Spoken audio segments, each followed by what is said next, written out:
Hey guys, welcome back to the channel. It has been months and months since I made a video. Sorry to keep you hanging so long. I've moved house, I have a new studio, and I'm all set up and good to go. So today we're going to be doing some character sketches in Photoshop. I'll see you in there. Hi guys, welcome to Photoshop.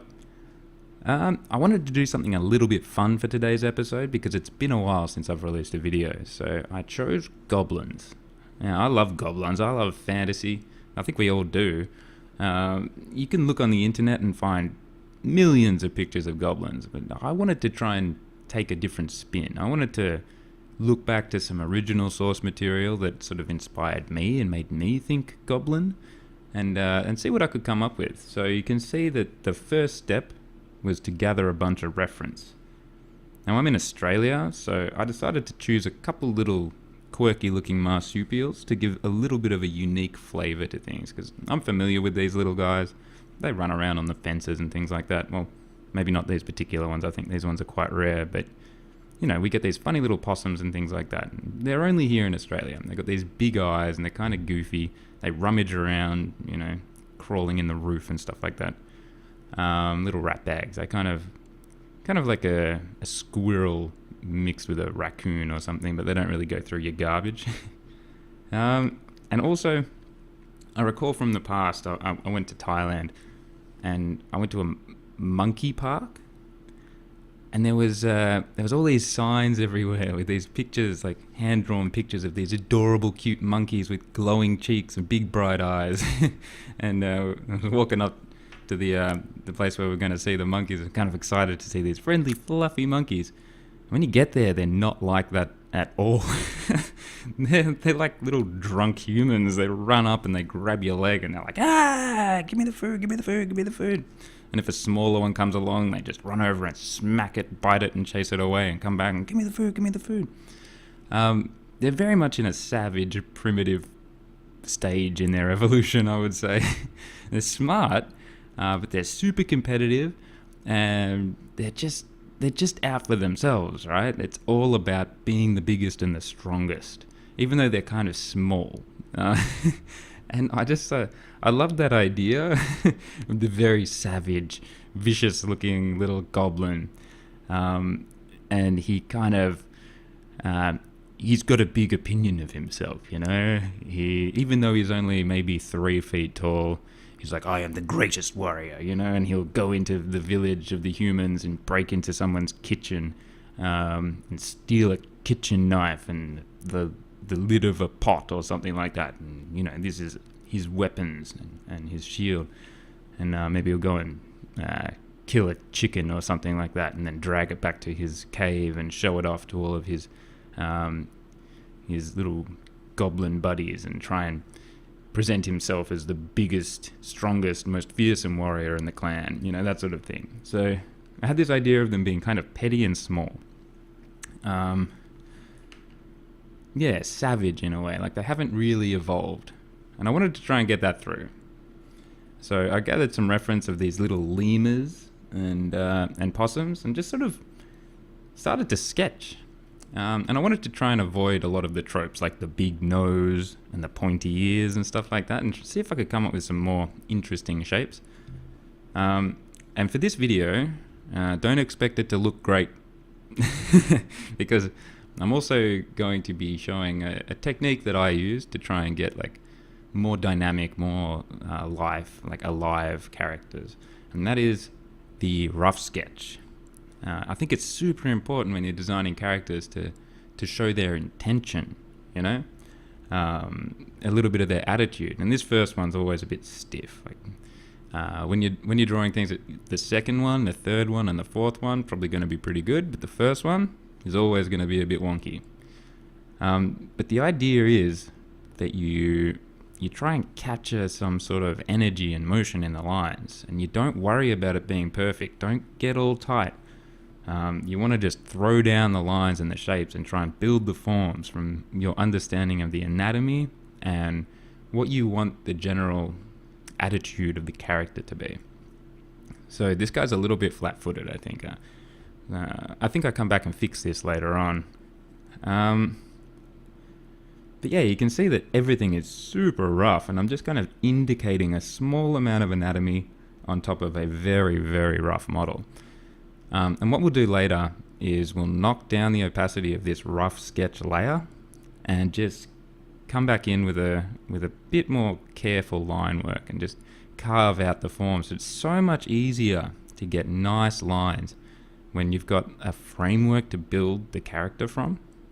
And it's really freeing in this early stage, because it can be kind of daunting when you're starting this sort of stuff.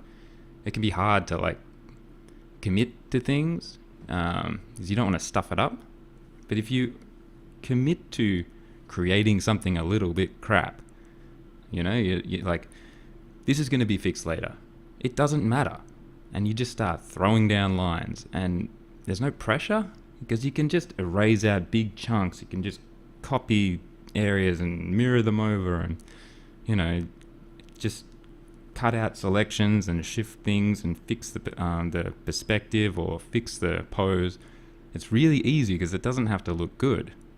So this is, I think, essential when you are trying to draw a character. Essential. And you can go over it 2 or 3 times to add new layers of detail. I'm just starting the second one now here, and this one, the pose was much nicer. Look how energetic the pose is, and it's not necessarily correct with the anatomy and stuff, but it's close enough. All right. So I'm just indicating, throwing loose lines down and trying to focus more on the gesture. So every good figure drawing starts with a great gesture, and I think it's important at some point to start leaving behind the rigid structure of the body and start trying to like mold it into something that's more descriptive. But, you know, the first step, if you're just starting this stuff out, is to learn the anatomy.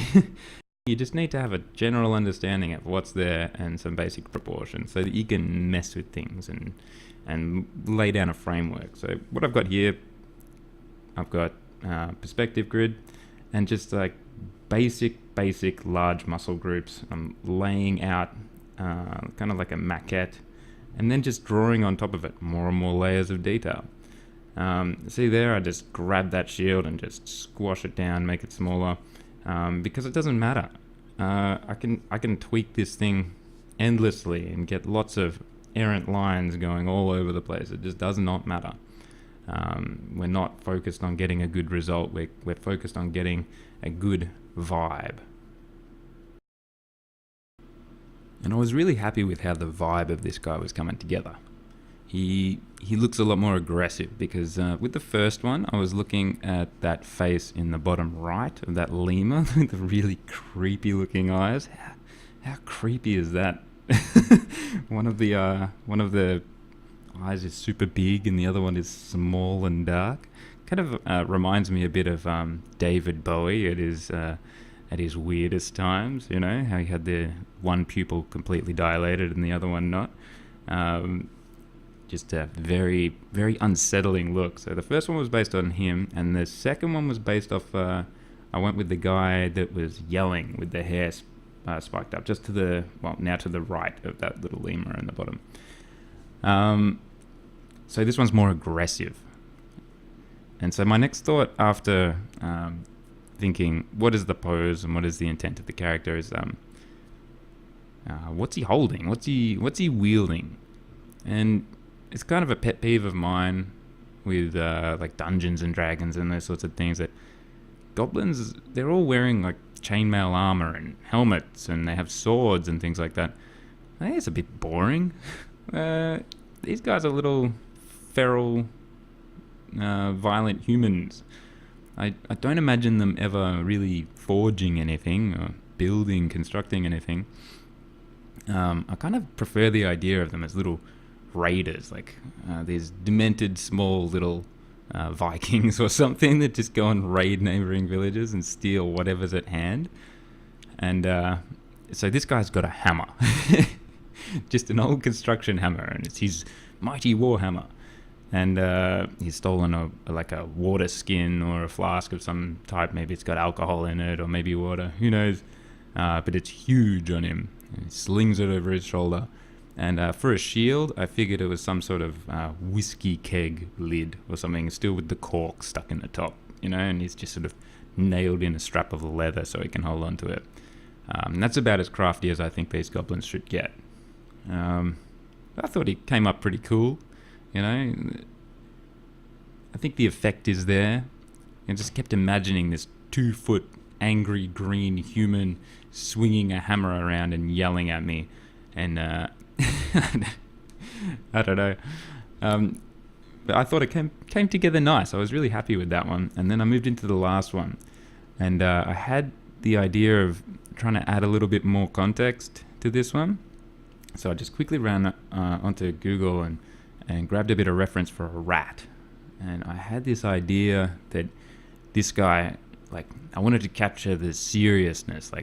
This guy, he really does take himself seriously, right? And he's just killed the rat, and he considers himself to be the best warrior, So I drew this rat in this, horrifying position, and then I wanted this kind of like, you go on ArtStation and you'll see 1,000 pictures of an enormously muscly barbarian standing there with a 2-handed sword, and he's just killed a dragon, and his head's on his foot is on the head of the dragon, and he's looking completely badass, And I thought the goblin could be the same, right? He's sitting there as I am Grimfang, slayer of rats, But it's just this little rat.